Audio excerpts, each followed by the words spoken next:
చేయకురన్నో తీను మారు మల్లిగోనికి ఇడు ప్రమాదమన్నో నిరుద్యోగ యువతరానికి ఉడగొట్టాలన్నో గుట్టకాయ మల్లిగోన్ని నమ్మొద్దురా అన్నో చింతపండు నవెన్గాన్ని నిరుద్యోగ విద్యార్థులపై కుట్రలు చేసుకుంటూ ఎమ్మెల్సీ కావాలని నాయకులను జోకుతుండు.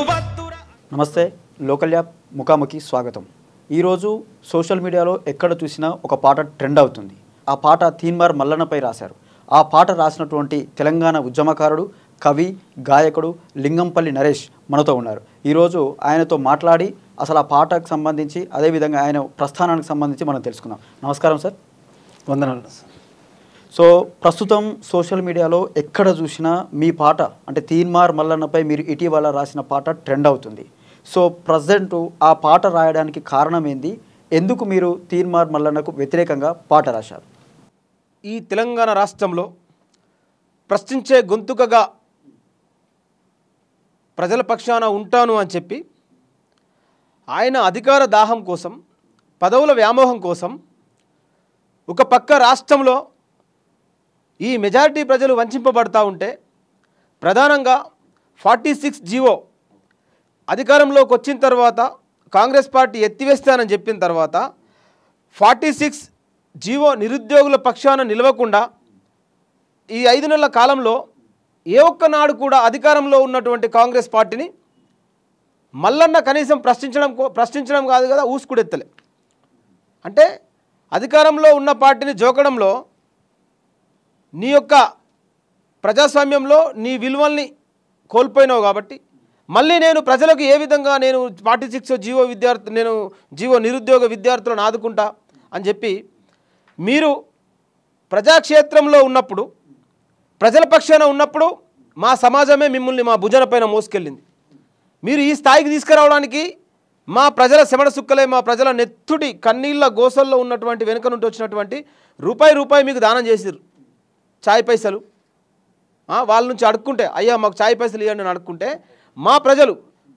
కానీ ఇవాళ ఈ మెజారిటీ ప్రజల కష్టాలని, ఒక పక్క నిరుద్యోగుల సమస్యలని గాలికి వదిలేసి నీకు ఎమ్మెల్సీ సీటు కోసం అంటే నువ్వు రాజకీయం చేయాలి, తప్పులేదు. నువ్వు ఎదగాల, ముందుకోవాలి, నువ్వు నాయకుని కావాలా, తప్పులేదు. కానీ ఈ ఎదుగుతున్న క్రమంలో మెజారిటీ ప్రజల్ని బలిపశువులు చేస్తానంటే మీరే చెప్పారు కదా తప్పు ఎక్కడ జరిగినా ప్రశ్నించే గొంతుకలు నిలవాలి అని చెప్పి మీరు చెప్పినటువంటి సిద్ధాంతం ఏదైతే ఉందో మీరు ఇవాళ తప్పులు చేస్తున్నారు, వంచిస్తూ ఉన్నారు. మీ అధికార వ్యామోహం కోసం నా మెజారిటీ ప్రజలను బలి చేస్తూ ఉన్నారు. కాబట్టి నా ప్రజల్ని అలర్ట్ చేయవలసిన బాధ్యత నా పైన ఉంది. కాబట్టి తప్పకుండా ఆ విధంగా పాట రాయడం జరిగింది. అంటే ఇప్పుడు మల్లన్న ప్రజల్ని వంచిస్తున్నాడు, మోసం చేస్తున్నాడు అంటున్నారు. ఇప్పుడు ఒకవేళ ఆయన ఎమ్మెల్సీగా పోటీ చేస్తున్నాడు అంటే ఈ ప్రజాస్వామ్యంలో ముందుకు పోవాలి అని అంటే రాజకీయం అనేది కూడా ఒక ముఖ్యం అని చెప్పేసి ఆయన పోటీ చేస్తుండేమో కదా. మీరు ఎట్లా వంచిస్తున్నాడు, మోసం చేస్తున్నాడు అని అంటున్నారు. ఇప్పుడు ఇదే నేను ఏమంటున్నా, ప్రశ్నించే గొంతుకగా నిలవాలన్నది నువ్వే కదా, ప్రశ్నించే గొంతుక అని చెప్పింది నువ్వే కదా. మరి ఇప్పుడు ఎందుకు ప్రశ్నిస్తలేవు, ఎందుకు జోకుతున్నావు?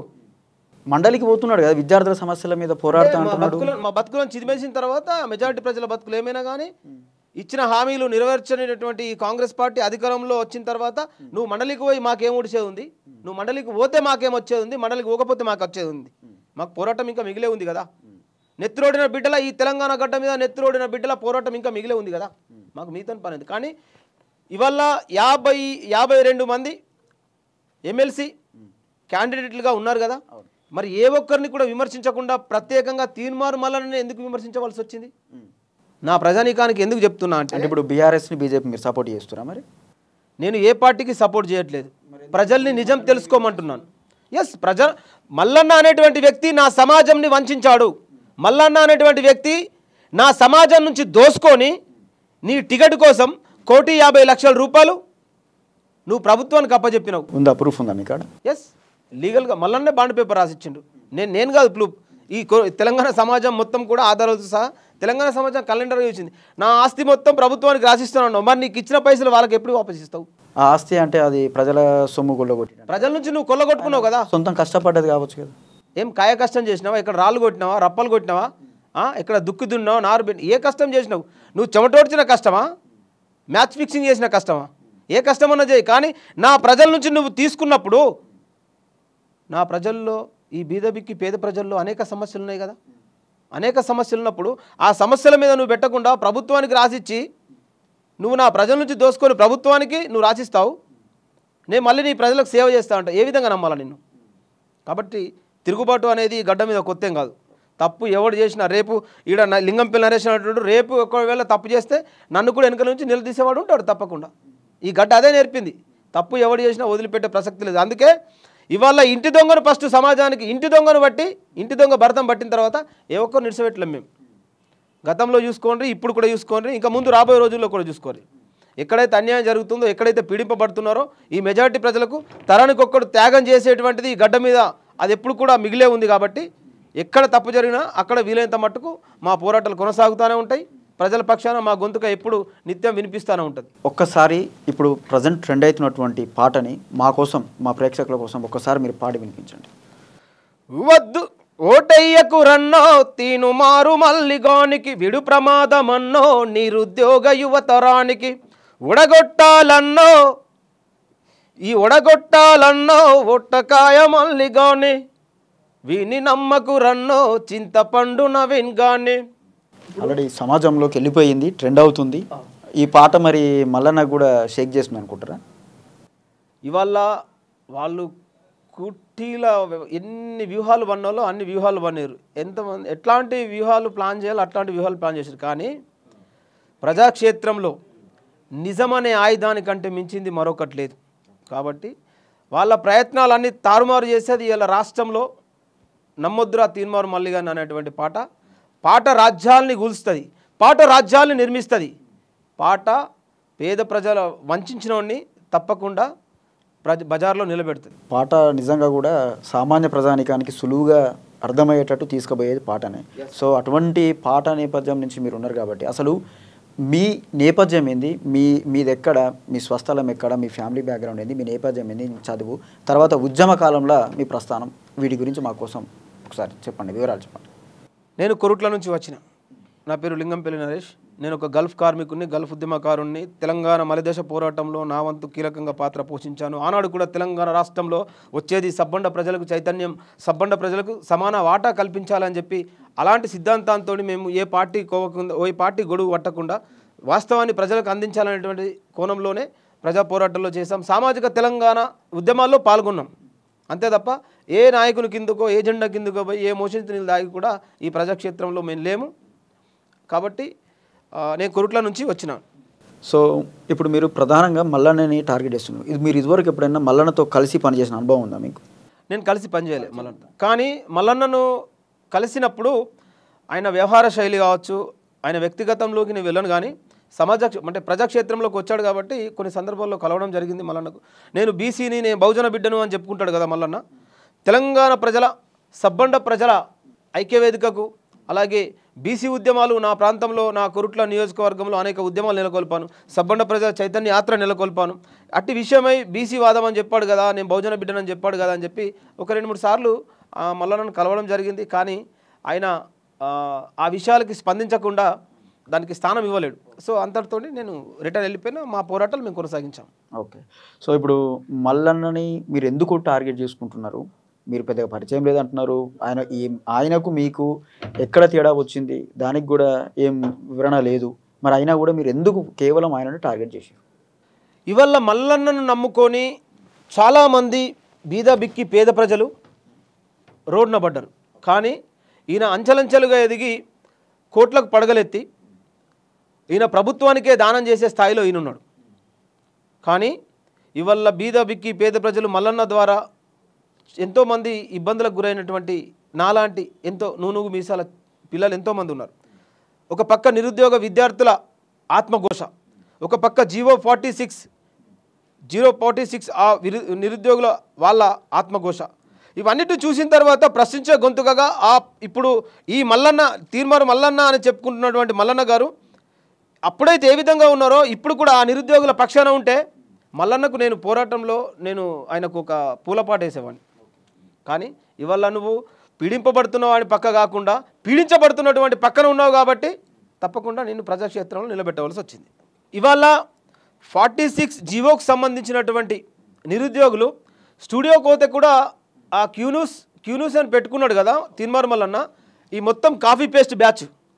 క్యూ న్యూస్ అనేది తీన్మార్ మల్లన్న క్రియేటివిటో ఇంకేదో అనుకోండి. క్యూ అంటే క్వశ్చన్ అంటేనే మల్లన్న అని పెద్ద ప్రగడబల్ బలికాడు. కానీ క్యూ అనేటువంటి ట్యాగ్లైన్ ఏదైతే ఉందో, ఆ లోగో ఏదైతే ఉందో, అది తమిళ సినిమా డైరెక్టర్ శంకర్ గారు క్రియేట్ చేసినటువంటి క్రియేటివిటీ. ఒకే ఒక్కడు సినిమాలో, తమిళ సినిమాలో అర్జున్ గారు ముఖ్యమంత్రిని ఇంటర్వ్యూ చేస్తారు, హిందీ సినిమాలో అనిల్ కపూర్ గారు చేస్తారు. ఆ ట్యాగ్ లైన్, ఆ సబ్జెక్టును పట్టుకొని వచ్చి క్యూ అనేది చెప్పి ఇక్కడ క్రియేట్ చేసిండు. నాకు ఛాయ్ పైసలు ఇవ్వండి, ఛాయ్ పైసలు ఇస్తే నేను ఈ పోరాటానికి మీ మద్దతు ఇవ్వండి అని చెప్పి నా బీదవికి పేద ప్రజల నుంచి ఛాయ్ పైసలు అడుక్కొని ఇవాళ ఆ స్లోగన్ కానీ ఆ లోగో కానీ ఏదైతే ఆ యొక్క సిద్ధాంతం అయితే, ఆ ఉద్యమం ఏదైతే ఉందో, అది విశారదన్ మహారాజ్ అనేటువంటి ఆయన ఒక డిఎస్పి సంబంధించి ఆయన నుంచి వచ్చినటువంటి కాఫీ. అంటే ప్రతి ఒక్కటి కాఫీ వేసుకొని నువ్వు అంచెలంచెలుగా ఎదిగి ప్రతి ఒక్క ఉద్యమాన్ని నీ ఎదుగుదల కోసం వాడుకొని ఈ ప్రజల్ని, ఈ విద్యార్థుల్ని, ఈ నిరుద్యోగుల్ని అట్టడుగున దొక్కుతూ నాకు ఎమ్మెల్సీ పదవి వచ్చిన తర్వాత నేను సాధిస్తా, నేను పొడుస్తా కుడుస్తా అంటే మేమంతా వేరేళ్ళు అనుకుంటున్నామా? ఇవాళ తెలంగాణ రాష్ట్రంలో పట్టభద్రులు అనేది చాలా కీలకమైన ఓటు కదా. ఇది తెలివైన వాళ్ళు ఓటు వేసే మెజారిటీ వాళ్ళ, అంటే మేధావి వర్గం వేసేటువంటి ఓటు. ఈ మేధావులను నువ్వు మోసం చేయాలని చూస్తే నేను రాజకీయంగా గోరి కడతారు కదా. సో వాళ్ళ ఆవేదన నేను పాటగా చెప్పాను. అంటే ఇటీవల రేవంత్ రెడ్డి పైన కూడా మీరు గుంపు మేస్త్రి అని చెప్పేసి ఒక పాట రాశారు కదా. ఎస్, అది అంటే రేవంత్ రెడ్డి గారికి మీకు ఎందుకు, అంటే ఆ పాట ఎందుకు రాయాల్సి వచ్చింది మీరు? అసలు ఆ పాట రాయడానికి కారణమే? పాట రాయడానికి ఇవాళ రేవంత్ రెడ్డి గారిని గెలిపించింది ఎవరు చెప్పండి? రాష్ట్రంలో గెలిపించింది ఎవరు? ప్రజల్లో మెజారిటీ రాష్ట్రంలో రేవంత్ రెడ్డి గారిని గెలిపించింది కేవలం నిరుద్యోగులే. కేవలం ఈ తెలంగాణ రాష్ట్రంలో కాంగ్రెస్ పార్టీ అధికారంలోకి రావడానికి వాళ్ళ జీవితాలు త్యాగం అయిపోయినా, గత ప్రభుత్వంలో మాకు అన్యాయం జరిగింది, వచ్చే ప్రభుత్వంలో మాకు న్యాయం జరుగుతుంది, ఈ జీవో 46 ఎత్తివేస్తున్నారు, ఎలక్షన్ల కన్నా ముందు హామీలు ఇచ్చారు కదా. మరి గెలిచి ప్రభుత్వం ఏర్పడి 5 నెలల కాలం అవుతున్నప్పటికీ మరి ఈ ప్రభుత్వం ఎందుకు పట్టించుకోవట్లేదు నిరుద్యోగులను? ఆ ఆవేదన చూసిన తర్వాత గుంపు మేస్త్రి అనేటువంటి పదం ఏదైతే ఉందో, ఆ పేరు ఏదైతే ఉందో, గౌరవనీయులు మన రేవంత్ రెడ్డి గారే ఆయనకైనా ఏకీభవించుకున్నారు, ఆయనకైనా నిలుపుకొలుపుకున్నారు. సీఎం పదవి అంటే గుంపు మేస్త్రి పదవి. ఆడు సలాక చేసేటోడు, మేస్త్రి చేసేటోడు, వీళ్ళందరి మీద ఆ సిమెంట్ కలిపేటోడు, ఇది అది అవి అని చేసిన తర్వాత ఎలక్ట్రిషన్ చేసి వీళ్ళందరికీ ఫైనల్గా చేసేటోడు గుంపు మేస్త్రి, సీఎం పదవి అంతే అన్నాడు. ఒకసారి ఒక చరణం పాడతారా ఆ పాట? గుంపు మేస్త్రి రేవంత్ రెడ్డి గారు మా నిరుద్యోగుల నిండా ముంచినారు, యువత ఓట్లతో నీ గద్దెకెక్కినారు, మీరు కులసిచ్చులు వెట్టి బీసీలను అణచివేస్తుండ్రయ్యా ఎస్సీ ఎస్టీలను, అయ్యా మా సారు. ఈ పాట ప్రజల్లోకి, ఎందుకంటే ప్రజల ఆవేదన నేను పాటగా మలిచిన. ఈ పాట పోయిన తర్వాత, ప్రజలకు పోయిన తర్వాత, అంటే ప్రభుత్వం నుంచి కానీ లేకపోతే అధికార వర్గాల నుంచి కానీ మీకు ఏమైనా ఒత్తిళ్ళు వచ్చినాయా? నువ్వు ఎందుకు రాసినవి ఈ పాట ఏందని చెప్పి? ఒత్తిళ్ళు వచ్చినాయి, చాలా వచ్చినాయి, ఒత్తిళ్ళు వచ్చినాయి. ఇట్లా ఎందుకు రాయడం ఇట్లా ఎందుకు రాస్తున్నావు? నువ్వు ప్రభుత్వం వచ్చి ఇప్పుడే కదా ఏర్పడ్డది, ఇప్పుడే కదా ప్రభుత్వం ఏర్పడ్డది, ఇప్పుడే నువ్వు ఎందుకు రాస్తున్నావు అని అంటే, ఇప్పుడే అనుకుంటా స్వాతంత్రం వచ్చి 75 సంవత్సరాలైనా నా మెజారిటీ ప్రజలు ఇంకా ఆర్థికంగా స్థిరపడలే, అధికారం కోసం కాలే, రాజకీయ నాయకులు కాలే. ఎప్పుడైనా మీ జెండాల కింద మీ నాయకత్వ, మీ ప్రయోజనాల కోసం మన మెజారిటీ ప్రజల్ని వాడుకున్నారు. మళ్ళీ తెలంగాణ వచ్చిన తర్వాత 10 ఏళ్ళు అట్లాంటి కష్టాలు ఉన్న తర్వాత మళ్ళీ మీరు వచ్చిన తర్వాత ఇక్కడ చేసింది ఏంది? ఇతర పార్టీల నుండి గెలిచిన ఎమ్మెల్యే రాజీనామా చేయక పార్టీ మారుతంటే, అరే రాళ్లతో నీ గొట్టి సంపమన్నా మీరే మీ కాంగ్రెస్ పార్టీలోకి ఎట్లా చేర్చుకుండ్రు, గడికొక్క కండువా పూటకో పార్టీలు మారినొల్లే మళ్ళా ఎమ్మెల్యేలు అయ్యిండ్రు, ఏళ్ల నుండి పాలనేలేది మీరైతే తరతరాలుగా నలిగి సచ్చేది మేమయ్యా, ఉచిత పథకాల కలవాటు పడ్డ మా జనము, మా ఎనుకొచ్చే ముప్పును ఎవడెరుగుతా లేడు. వాస్తవమా కదా? దీంట్లో నేను రాసిన పదాల్లో కానీ, జరుగుతున్న ప్రజాస్వామ్యంలో కానీ ఈ ఉన్నటువంటి విషయాలు నేను రాసినా, లేకపోతే రేవంత్ రెడ్డి గారి మీద కక్ష కట్టేమని రాసినట్టుందా? అది నా కాంగ్రెస్ కార్యకర్తలు కానీ, అన్ని పార్టీలో ఉన్నటువంటి కార్యకర్తలు కావచ్చు, అభిమానులు కావచ్చు ఆలోచించాలి. ఎందుకనంటే ఇవాళ జెండాలు పట్టేది నువ్వు, దండాలు పెట్టేది నువ్వు, ర్యాలీలు తీసేది నువ్వు, కానీ ఓటేసే కాడ కావచ్చు ఒక కార్యకర్తగానే నిన్ను మిగులుతున్నావు. ఎందుకంటే నిజాయితీగా నువ్వు కార్యకర్తగా నీ పార్టీకి ఎంత సేవ చేసినా ఆడ క్యాడరు నిన్ను గుర్తించదు, ఈడ లీడర్ కానీ నిన్ను ఎదగనివ్వరు. ఇప్పుడు లింగంపల్లి నరేష్ అనే వ్యక్తి వెనుక బీఆర్ఎస్ బీజేపీ ఉంది, వాళ్ళే ఈరోజు ప్రోత్సహించి ఇలా కాంగ్రెస్ ప్రభుత్వానికి కాంగ్రెస్ పార్టీకి వ్యతిరేకంగా పాటలు రాపిస్తున్నారు అనేది ఒక రూమర్ ఉంది. దీనిపైన మీ స్పందన ఏంటి? అంటే గతంలో కూడా ఆ ప్రభుత్వాలకు వేసినప్పుడు గతంలో కూడా ఉన్న ప్రభుత్వాన్ని కూడా ప్రశ్నించాను. ఇప్పుడు ఒక రూమర్ అనేది ఇప్పుడు భారతదేశంలో ఎదుగుతున్న మీద ఒక ప్రజల పక్షాన్ని నిలబడ్డోని మీద వందరాలు వేయచ్చు. ఇప్పుడు ఇంత నిక్కాసుగా లింగంపల్లి నరేష్ ఒక్కడే మాట్లాడుతుండా? ఎవరు మాట్లాడుతూ రాష్ట్ర వ్యాప్తంగా ఒకసారి చూసుకోర్రి. ఎదిరించేవాడు లేకపోతే బెదిరించేవాడిదే రాజ్యం అవుతుంది. రూమర్స్ అనడం చాలా సున్నితం అది. కానీ అది ఆధారాలతో సహా ఇప్పుడు మీరు అన్నారు కదా, తీర్మార్ మల్లన్న ఎక్కడికి వెళ్ళి ఉన్నాయి ఆస్తులు ఎందుకు రాసిచ్చిండు అన్నారు కదా, ఆధారాలు ఆయన బయట పెట్టిండు కాబట్టి ఆ ఉన్న విషయం రాసిన. ఇలా లింగంపల్లి నరేష్ అన్నట్టు ప్రజల పక్షాన ఇప్పుడు కాదు గత 10 సంవత్సరాల నుంచి పోరాటం చేస్తుండు. మరి అప్పటి నుంచి నా వెనుక ఎవరున్నారు? నా వెనుక నా కష్టం ఉంది. నా వెనుక నన్ను నమ్ముకున్నటువంటి నా మిత్రులు, కేవలం నా మిత్రులు, వాళ్ళు వీలైనంత మట్టుకు ఇప్పటికీ నేను ఆ పాటలకు ఇచ్చినటువంటి రికార్డింగ్ స్టూడియో కానీ ఆ స్టూడియో వాళ్ళకి ఇప్పటికీ డబ్బులు చెల్లించలే. ఒక 80,000 రూపాయలు 2 పాటలకు కలిసి 80,000 రూపాయలు ఇవ్వాలా, 20,000 రూపాయలు ఇచ్చినా మిగతా డబ్బులు నేను వాళ్ళకి ఇవ్వాలి. నాకు ఏ నాయకుడు కూడా ఇవ్వలే, ఏ నాయకుని దగ్గరికి పోయి నేను అడుక్కోలే. ఇవాళ నేను ఆ పాటలే పక్కకెడితే లింగంపల్లి నరేష్ అనేటోడికి ఏది కావాలంటే అది వస్తుంది. కానీ నా ప్రజలకు కావాల్సిందే అందించాలి. నా ప్రజల్ని చైతన్యం చేయడమే, నా ప్రజల్ని జాగృతం చేయడమే, నా ప్రజలపైన జరుగుతున్న కుట్రల్ని పసిగట్టి నా ప్రజాస్వామ్యాన్ని ప్రశ్నించే గొంతుకలుగా వీలైనంత మట్టుకు ఈ తరంలో తరానికి ఒక్కడు త్యాగం చేయాలి. కాబట్టి ఈ ప్రజాస్వామ్యంలో ఈ తరంలో వీలైనంత మట్టుకు ఈ పోరాటాన్ని ముందుకు సాగిస్తా అని చెప్పి నేను కొనసాగుతూ ఉన్నాను. మీ వెనక ఏ రాజకీయ పార్టీ లేదు, ఏ రాజకీయ నాయకులు లేరు మీరు అంటున్నారు కదా. ఇప్పుడు నేను నా వెనుక ఎవరు లేరు, నేను తెగించి చేస్తున్నాను. రేపటి రోజున ఎవరైనా నాతో కలిసి వస్తే, లేకపోతే ప్రజాస్వామ్యానికి ఏదైతే అవసరమో వాళ్ళ నుంచి నేను అర్చిస్తా. ప్రజా ఉద్యమంలో ఎవరైనా ప్రజల నుంచి అడుక్కుంటాం, ఆ ప్రజల్ని జాగృతం చేయడానికి, పోరాటం చేయడానికి మేము ముందుకెళ్తాం. మల్లన్నకు మీకు ఏమైనా కొట్లాట ఉందా ప్రత్యేకంగా, మీకు వ్యక్తిగతంగా కూడా? ఏం లేదు. అయినా కూడా మరి ఎందుకు ఈ పాట రాసి తర్వాత కేవలం మల్లన్నను టార్గెట్ చేసి ఈ ఎన్నికల్లో మీరు? నేను మల్లన్నను టార్గెట్ చేయలే, వ్యక్తిగతంగా మల్లన్నను టార్గెట్ చేయలే. ఇది మీరు గుర్తించాలా. మల్లన్న అనేటువంటి వ్యక్తి ఆయన క్యూన్యూస్ నడుపుకుంటూ జర్నలిజం చేసినప్పుడు నేను ఆయన క్వశ్చన్ చేయలే. ప్రజాక్షేత్రంలోకి వచ్చి ఒక పక్క ప్రజలు పీడింపబడతా ఉంటే ప్రజల సమస్యలు మాట్లాడకుండా ఈయన ఎమ్మెల్సీగా నేను పోతున్నా, నేను బరిలో దుంకుతున్నా, ఎమ్మెల్సీగా నేను గెలుస్తా, ఎమ్మెల్సీగా మీరు అందరు నా కోటేరంటే ఇప్పటికీ మా ప్రజల్ని బహుజనవాదం అని చెప్పి మా ప్రజల్ని తిప్పుకొని వాళ్ళని అట్టడుగులో దొక్కి నువ్వు పోగేసుకున్నావు. ఆ బహుజనవాదం పోయిన తర్వాత బీజేపీ కండు వేసినావు, బీజేపీలోకి పోయినావు. బహుజనవాదం కంటే ముందు కాంగ్రెస్కి పోయినావు, అక్కడ పోయినా సరే ఎమ్మెల్సీగా పోటీ చేసినావు. అప్పుడు మరి కాంగ్రెస్ పార్టీలకు ఎందుకు పోయినావు అంటే, నేను పోవాలనుకుంటున్నా, నాకు గుర్రం దొరకలేదు, గాడిద దొరికింది. కాంగ్రెస్ పార్టీని గాడిదతో పోల్చాడండి. అయినా కానీ కాంగ్రెస్ నాయకులకి కాంగ్రెస్ పార్టీ అధిష్టానము గాడిదతో పోల్చిన తీర్మారు మల్లన్నకేమో ఎమ్మెల్సీ పదవి ఇచ్చింది.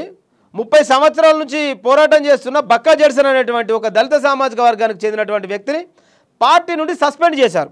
అంటే ఒక పక్క నీ వల్ల ప్రజాస్వామ్యానికి ముప్పున్నది, ప్రజాస్వామ్యంలో నిజాయితీగా పోరాటం చేసే వాళ్ళకు ముప్పున్నప్పుడు నిన్ను, నీ వ్యక్తిత్వాన్ని, నీ లోపల ఉన్నటువంటి కుట్రల్ని, నీ రాజకీయ వ్యూహాల్ని, ఎత్తుగడల్ని మేము ప్రజల ముందు పెట్టకుండా, నీ కుట్రల్ని ప్రజల ముందు పెట్టకపోతే నువ్వు మాకు ఒరిగిచ్చింది ఏం లేదు, మాకు చేసేది ఏం లేదు కదా. ఇప్పుడు నీ వ్యక్తిగత ప్రయోజనాల కోసం నువ్వు మా సమాజాన్ని వాడుకున్నావు. నీ రాజకీయ ఎదుగుదల కోసం కూడా కింది స్థాయి వర్గాలను నువ్వు నొక్కేస్తున్నావు, అణచివేస్తా ఉన్నావు. ఇప్పుడు లింగంపల్లి నరేష్ అనే వ్యక్తి కావాలనే మల్లన్నను టార్గెట్ చేసిండు. ఎందుకు అని అంటే, ఈయన ఇప్పుడు ప్రస్తుతం కొద్ది మందికే తెలుసు, ఈరోజు మల్లన్నని నేరుగా టార్గెట్ చేసి ఒక పాట విడుదల చేస్తే ఇది తెలంగాణ సమాజం మొత్తానికి పోతుంది. ఈయన కూడా ఒక రకంగా ఎదుగుదల కోసమే ఆ యొక్క వ్యూహంలో భాగంగానే ఈరోజు ఈ పాట విడుదల చేసిండు అనేటటువంటిది కూడా ఒక చర్చ నడుస్తుంది. దీని మీద మీరేమంటారు? ఇవాళ లింగంపల్లి నరేష్ అనేటోడు మల్లన్న మీద ఏదో రాత్రికి రాత్రి రాయలే. లింగంపల్లి నరేష్ అనేటోడు ప్రజాక్షేత్రంలో నేను ఇప్పటికిప్పటికి ఏదో ప్రజలకు సెలబ్రిటీ కావాలనే కోరిక ఉన్నాడు కాదు. లింగంపల్లి నరేష్ అనేటోని ఫస్ట్ చరిత్ర చూసుకోండి. ఇవాళ నేను ఒక గల్ఫ్ వెళ్ళిపోయినా, తెలంగాణ ఉద్యమంలో కీలకంగా పోరాటం చేసిన తర్వాత, స్వరాష్ట్రం చిందించిన తర్వాత మా బతుకులు మారకపోతే గల్ఫ్ వెళ్ళిపోయి గల్ఫ్ కార్మికుల పక్షాన నిరంతరం దుబాయ్లో కూడా ఉద్యమాలు చేయడం జరిగింది.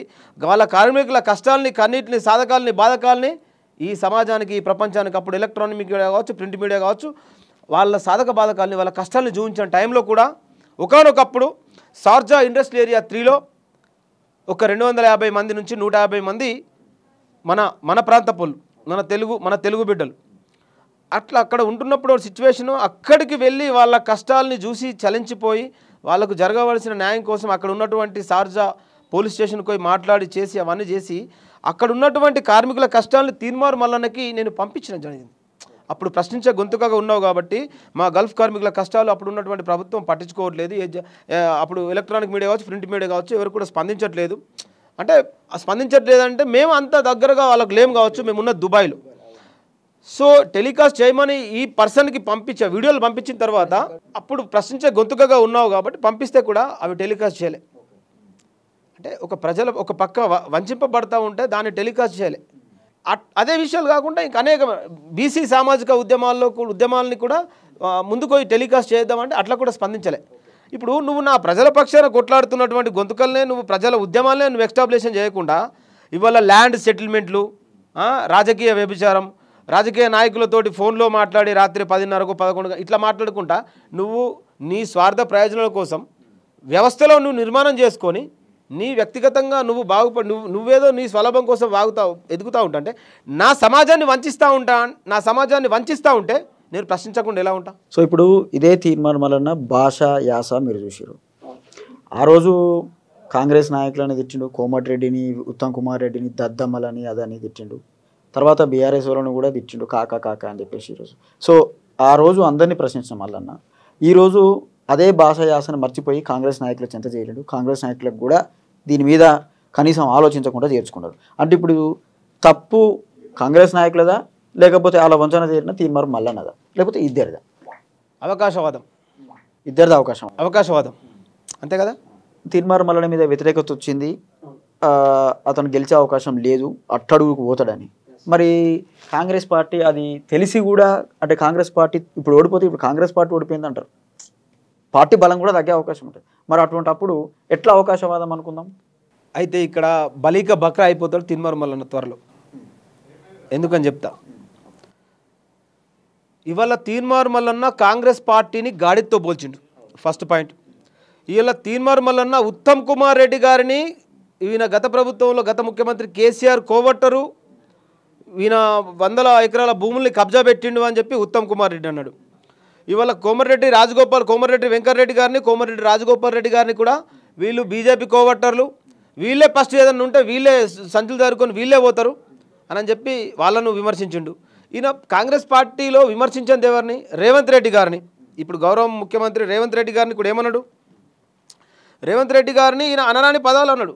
రేవంత్ రెడ్డి గారు అరే నాయన ఈయనకంటే కేసీఆర్ న్యాయం రా, మా అన్నాను గుడ్డలు దించుకొని అరుస్తుర్రు, రేవంత్ రెడ్డి ఇంత పడు నాది అని అన్నాడు. అన్నాడా? అయినా కదా వాడింది భాష. ఇవాళ గత ప్రభుత్వంలో ఉన్నటువంటి నాయకుల్ని కావచ్చు, మంత్రుల్ని కావచ్చు, ఈయన ఏ భాషతోటి మాట్లాడిండు? ఇవాళ చాలామంది ట్రోల్ చేస్తున్నారు, ఈ భాష ఇది కరెక్ట్ కాదు. ఇవాళ మంచి వ్యక్తికి మంచితోనే అడుగుతాం.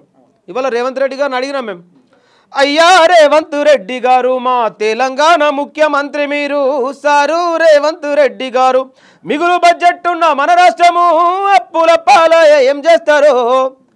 బస్సు ఆర్టీసీ ఆటోకు టక్కరిచ్చే టాక్సీ ఆటో డ్రైవర్లంతా అరిగోసపడుతుండ్రు, ఆ మహిళలందరికీ ఉచిత ప్రయాణాలు, నిరుద్యోగ యువత పడుతుండ్రు తిప్పలు, నీ పథకాలు పేదోళ్ళ బతుకు మార్చవయ్యా, మీ పథకాలు పేదోళ్ళ బతుకు మార్చవయ్యా, విద్య వైద్యం 2 ఫ్రీ ఇస్తే చాలయ్యా. గౌరవంగానే అడిగినాం రాష్ట్ర ముఖ్యమంత్రిని, గౌరవంగానే మా సున్నిత మా పాటతోటి ఏ విధంగా అడగాలో ఆ విధంగా అడిగినాం. ఇవాళ నువ్వేం చేసినావు? ఉత్తమ్ సార్ని వేసుకున్నావు కదా. మరి అదే ఉత్తమ్ వంచన చేయలేడు, ఇలా అదే ఉత్తమ్ కుమార్ రెడ్డి సపోర్ట్ ఇస్తున్నాడు కదా. అందుకే అంటున్నా, వీడు కాంగ్రెస్ పార్టీని గాడిదతో పోల్చెరా, ఉత్తమ్ సారును తిట్టిండు. అనేకమైనటువంటి మాటలు మాట్లాడినటువంటి తీన్మార్ మల్లన్న ఇవాళ నేను పత్తిత్తను, నేను మంచిగా ఇవి చేస్తా అవి చేస్తా అంటే నమ్మడానికి ఈ ప్రజలు ఏమైనా ప్రజాస్వామ్యం ఏమైనా తెలంగాణ గడ్డ ఏమనుకుంటున్నారు అసలు? నువ్వు ఆడిన రోజు ఎవరికైనా ఒక ఆ టైం వచ్చేదాకానే వెయిట్ చేసినాం. మీ కుట్రల మీద మా ప్రజలు ఏ విధంగా వంచింపబడుతున్నారో గత కొన్ని సంవత్సరాల నుంచే మేము మొత్తం చూస్తున్నాం. కానీ నువ్వు ఎలాగైతే బ్లాక్మెయిల్ చేస్తావో మేము బ్లాక్మెయిల్ చేయం. కానీ నీ బ్లాక్మెయిల్ రాజకీయానికి నీ రాజకీయానికి వాస్తవం అంటే నువ్వు ప్రజాక్షేత్రంలో నిజాయితీగా నిబద్ధతగా నువ్వు అగ్రవర్ణాలని కొట్టి పేదలకెట్టు. అగ్రవర్ణ రాజకీయ నాయకుల్ని ఏ విధంగా వంచైనా నువ్వు రాజకీయం చేయి, సంతోషిస్తాం. కానీ నువ్వు పీడింపబడుతున్నటువంటి వర్గాల్ని పాతర్లోకం దొక్కి వాళ్ళ మీద నేను వాళ్ళ నెత్తుటి మడుగులను ఏరులను వారిచ్చి నేను ఎదిగిత రాజకీయంగా అంటే మేము సహించం, మేము ఊరుకోము.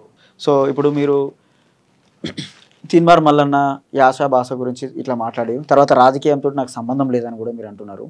కానీ మీరు రాసినటువంటి పాటలో కూడా ఒక అబ్యూస్ అంటే ఒక బూతు పదం వాడారు. మరి అది అంత మీరు సమాజానికి వెళ్ళిపోతుంది, సమాజం మేల్కొలుపుతుంది అన్నప్పుడు మీరు కొంచెం ఆలోచించి రాయాల్సి ఉంటుంది. అంటే ఆ పదం బదులు ఇంకొకటి ప్రత్యామ్నాయం వాడితే బాగుండేది కదా. అంటే మీరు కూడా బూతు భాష నేర్చుకున్నారా ఇక దెబ్బ కొట్టేటట్టు? అసలు అదేంటిదో నాకు తెలియదు. జ్యోతిష్యుడు పెట్టిన పేరు అయ్యా అది, నేను అన్నది కాదు. తీన్మార్ మల్లన్న ఆయన పేరు తెలియక జ్యోతిష్యుడిని అడిగితే జ్యోతిష్యుడు పెట్టిన ఆయన పేరు, ఆయన ఛానల్లోనే ఆయనకు జ్యోతిష్యుడు పెట్టిన పేరు. అంతగా అంటే జ్యోతిష్యముడు పెట్టిన పేరును అది అక్కడ ఉన్నటువంటి సిచ్యువేషన్ని బట్టి అక్కడ రాయవలసి వచ్చింది. బూతు పదం కదా మనకు ఇప్పుడు వాడటంలో, బూతు పదం కదా అది. జ్యోతిష్యుడు నువ్వు బూతు రాజకీయం చేసిన తర్వాత బూతు పదం వాడపోతే ఇంకే పదం వాడతారు చెప్పు? యాస్ 100%. ఎక్కడ తగ్గేది లేదు. అంటే నేనేం చెప్తున్నా ఇక్కడ క్లారిటీగా చెప్తున్నా, రాజకీయం ప్రతి ఒక్కరు చేయాలి. ఇవాళ అందరూ అనుకుంటారు కదా తీన్మార్ మల్లన్న ప్రశ్నించే గొంతుక, ప్రజా గొంతుక, ఈ నాయకుడు ఆ నాయకుడు. ఏ నాయకుడు కాదు నాయన. తీన్మార్ మల్లన్న అంటాడు వాని స్వార్థ ప్రయోజనాల కోసం ఎవడు రక్తమైన తాగుతాడు, ఎవరితోనైనా మ్యాచ్ ఫిక్సింగ్ ఎత్తాడు. కానీ ఇవాళ 52 మంది ఎమ్మెల్సీ ఎన్నికల్లో బరిలో ఉన్నారు కదా క్యాండిడేట్లు. మరి ఏ ఒక్కరినైనా నేను ప్రశ్నించడం జరిగిందా? ఏ ఒక్కరి మీదనైనా నేను అన్పార్లమెంటే కానీ అసభ్యకరంగా కానీ అసలు పేర్లైనా ఉచ్చరించడం జరుగుతుందా? ఒక పక్క అన్యాయం జరుగుతున్న వ్యక్తి పీడింపబడుతున్నవాడు. ఈయన గతంలో ఈ సమాజానికి అన్యాయం చేస్తూ మళ్ళీ ఈ వర్గాల్ని అణచివేస్తూ ఈయన రాజకీయంగా ముందుకెళ్ళాలనుకుంటున్నాడు. దానికి తోడు ఈయన గాడిద అని చెప్పినటువంటి పార్టీ ఈయనకు బీఫామ్ ఇస్తుంది. ఈయన రెడ్డిలు వాళ్ళు వీళ్ళని చెప్పినటువంటి పొట్టు తిట్టినటువంటి నాయకులు వీళ్ళని కూడా ప్రచారం చేస్తారు. ఈ ప్రజాస్వామ్యంలో సిగ్గుచేటు కదా. సో ఇప్పుడు ఓవరాల్గా చూసుకుంటే ఈ ఎమ్మెల్సీ ఎన్నికల్లో ఎవరు గెలవాలనుకుంటున్నారు, ఎందుకు? ఇవాళ నేను ప్రజాస్వామ్యంలో ఒకటి చెప్పదలుచుకున్నాను. ఎవరు గెలుస్తారో ఓట్లు చీలకుండా ఈ 52 మంది క్యాండిడేట్లో ప్రజల పక్షాన, ప్రజల సమస్యల పక్షాన ఎవరైతే బాగుంటుంది అనేటువంటిది ఇవాళ మీరు ఓట్లేసే వాళ్ళు మా అంటే బీదబిక్కి పేద ప్రజలు కాదు, క్వార్టర్కో బీరుకో బిర్యానీకో ఆశపడే ప్రజలు కాదు. ఇవాళ మీ ఓటు అనేది ఈ తెలంగాణ రాష్ట్రంలో ఒక దిశ నిర్దేశించేది. ఇవాళ ఒక రాజ్యంలో ఎవరైతే డబ్బు ఉన్నోడు, ఎవరైతే పలుకుబడి ఉన్నోడు ఏమైనా చేయొచ్చు అనేటువంటి ఒక నియంతృత్వ పోకడలని గద్దెదించేటువంటి ఒక నికాసైన ప్రజల పక్షాన కొట్టేటువంటి ఒక నాయకుడిని ఎన్నుకునేటువంటి వారు వీళ్ళందరూ చాలా తెలివిమంతులు, మేధావులు, చదువుకున్నవారు. కాబట్టి వాళ్ళే డిక్లరేషన్ తీసుకోవాలి. ఎందుకంటే ఇవల్ల ఒకళ్ళ మీద కోపంతో ఒకళ్ళు ఈ ఓట్లు అనేటువంటి చీరితే మళ్ళీ దొంగల చేతిలో రాజ్యం పెడితే, దొంగల చేతిలో పదవులు పెడితే ఈ నిరుద్యోగుల పరిస్థితి రాబోయే 5 ఏళ్ళు, 3-4 ఏళ్ళు మళ్ళీ అగోదమైనటువంటి పరిస్థితిలో నెట్టబడుతుంది. కాబట్టి మేధావి వర్గం, ఈ యొక్క గ్రాడ్యుయేట్స్ ఎవరైతే ఉన్నారో మీరందరూ తెలివిగా ఆలోచించి మీరు ఒక నాయకుడిని, మీరు ఎంచుకునేటువంటి నాయకుడు మీకు ఎలాగైతే ఇస్తాడో, ఎలాగైతే అభివృద్ధి పడుతుందో అనేటువంటి ఆలోచనను మీరు ఆత్మపరిశీలన చేసుకొని మీ డిసిజన్ తీసుకోవాలని చెప్పి నేను కోరుకుంటున్నాను. సో మీరు ఎన్నో పాటలతోటి ప్రజల్ని చైతన్యవంతం చేశారు కదా. సో ఇన్ ఫ్యూచర్లో కూడా మీరు ఇదే ప్రజల పక్షాన ఉంటారా, మన రాజకీయాలకు పోయే ఆలోచన అంతా? ఎస్. ఇప్పుడు నేనేమంటా అంటే ఇవాళ రాజకీయంలో అందుకే మిడి జ్ఞానంతో మెజారిటీ ప్రజలు 70 సంవత్సరాల నుంచి పోరాటం చేసినా ఎవరు ఇప్పుడు 52% అని చెప్పుకుంటున్న మెజారిటీ ప్రజలకి ఒక అగ్రవర్ణంలో ఉన్నటువంటి నాయకులు చెప్పకపోతే కనీసం వార్డు మెంబర్, సర్పంచ్ గెలిచే పరిస్థితి లేదండి గ్రామాల్లో. ఇవాళ మెజారిటీ ప్రజలు బీసీలు ఎన్ని రోజులైతే మాకెందుకులే అని వదిలేస్తారో అప్పటిదాకా తరాలు బానిసలే, నేడు మనం బానిసలమే. ఈ బానిసత్వం రేపటి మన బిడ్డలకు కూడా అందించేటువంటి ప్రమాదం ఉంది ప్రజలారా. అందుకే అరే బీసీ మన రాజ్యం వచ్చే రోజు ఎన్నడో, అరే బీసీ మన బతుకు మారే రోజు ఎన్నడో, అరే బీసీ మన నాయకులు ఎప్పుడైతారో, అరే బీసీ మన పరిపాలన ఎప్పుడు సాగునో. చేనేత మగ్గం జీవితాధారం ఏదంటూ అడిగే జీవనాధారం నడుముకు మోకు గట్టి తాడి చెట్టుకెగబాకే మోకు ముత్తాడు అడిగే నా వాటేదని మున్నూరు కాపులు పెరిక ముదిరాజులు మున్నూరు కాపులు పెరిక ముదిరాజులు గొల్ల కురుమలు అడిగే మా వాటేదని బీసీ మన రాజ్యం వచ్చే రోజు ఎన్నడో అరే బీసీ మన బతుకు మారే రోజు ఎన్నడో జెండాలు వట్టె కాడ మనమే ముందు ఉంటున్నాం దండాలు వెట్టె కాడ మనలే ముందు దోస్తున్నారు జెండాలు వట్టె కాడ మనమే ముందు ఉంటున్నాం దండాలు వెట్టె కాడ మనలే ముందు దోస్తున్నారు విభజించి పాలిస్తూ మనల తెరలు చేస్తున్నారు బలిసిన వాళ్ళేమో రాజకీయం చేస్తున్నారు మేమెంతో మాకంతా వాటా సాధిద్దామంటూ బీసీలు ఐక్యం గానన్ని రోజులు ఈ దేశంలో పోరాటాలు ఉద్యమాలు కొనసాగుతూనే ఉంటాయి ఈ దేశంలో కావచ్చు రాష్ట్రంలో కావచ్చు. సో ఫైనల్గా మీ యొక్క ఓవరాల్గా మీరు ఇచ్చే మెసేజ్ ఏంటంటే ప్రజలకు ఒక షార్ట్గా చెప్పేస్తుంది. ఎస్, తరానికి ఒక్కడు త్యాగం చేయవలసిందే ఈ గడ్డ మీద. నెత్తురోడిన బిడ్డల పోరాటం ఇంకా మిగిలే ఉంది ఈ తెలంగాణ గడ్డ మీద. కాబట్టి ఇలా నరేష్ అన్నటోడో ఇంకోళ్ళో కాదు, ప్రతి ఒక్క చదువుకున్న మేధావి విద్యార్థులు ఎవరైతే ఉన్నారో కుటుంబానికి ఒక్కరు త్యాగం చేయవలసిన బాధ్యత ఈ తెలంగాణ గడ్డ మీద ఈ యొక్క పీడింపబడుతున్న వర్గాల బిడ్డ పైన ఉంది అని చెప్పి నేను ఈ సమయం ద్వారా మీకు విజ్ఞప్తి చేస్తూ ఉన్నా. ఎందుకనంటే ఇవాళ పోరాటాలకి సంబంధం లేని వాళ్ళు మంత్రులు ముఖ్యమంత్రులు అవుతా ఉన్నారు. ఇవాళ పోరాటాలని వాడుకున్న వాళ్ళు మంత్రులు ముఖ్యమంత్రి అయ్యారు. కానీ ఈ పోరాటాల్లో ఉద్యమాలకు ఊపిరి పోసుడే త్యాగమే మనవంతా, మన ఓట్లతోని గెలిచి దోపిడి పాలన చేసుడే వాళ్ళంతా. కాబట్టి మన వాటాల కోసం కొట్లాడాలి, మన మన మన రాజ్యంలో మెజార్టీ ప్రజలను జాగృతం చేయాలి. కాబట్టి తరానికొక్కరు త్యాగం చేయాలి. గ్రామంలో ఇంటికొక్కళ్ళు పీడింపబడుతున్నటువంటి ఇంటికొక్కళ్ళు త్యాగం చేయవలసిన బాధ్యత ఈ పోరాట గడ్డ మీద ఇంకా మిగిలే ఉందని చెప్పి ఈ సమయం ద్వారా మీ అందరికీ నేను తెలియజేస్తా ఉన్నా. ఓకే, థ్యాంక్ యూ నరేష్ గారు, మీ విలువైన సమయాన్ని కేటాయించినందుకు థ్యాంక్ యూ.